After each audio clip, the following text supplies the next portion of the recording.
Hi, my name is Ryan Cunningham. I'm the Artistic Director of Native Earth Performing Arts. I'm Plains Cree and a Celtic mix from central Alberta.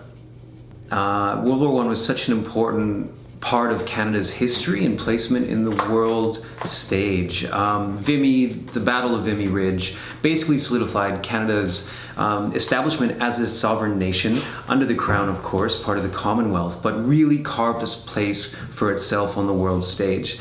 And in World War I, there were huge numbers of Aboriginal men and women who volunteered for World War I, who had to revoke their status just to do it. And they saw it as part of their responsibility under treaty to fight for their treaty partners, and they did.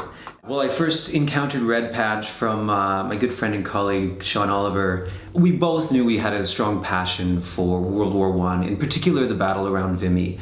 And so we talked a lot about that in the historical context. Shortly thereafter, I think, well, around the same time, Hardline Productions was being formed and creating its own work.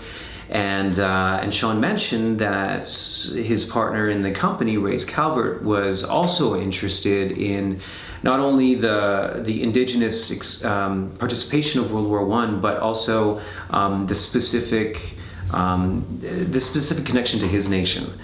I became the artistic director at Native Earth Performing Arts in 2014, and of course I'd been in conversation with Sean and Race about REDPATCH. I had expanded with the Wasagachak Begins to Dance Festival to 2 weeks, and last year, 2015, it just so happened the opening of Wasagachak was on Remembrance Day. So I had been talking with Race and Sean about Native Earth being involved in helping the development through our festival, which supports the development of a lot of Indigenous works in Canada every year.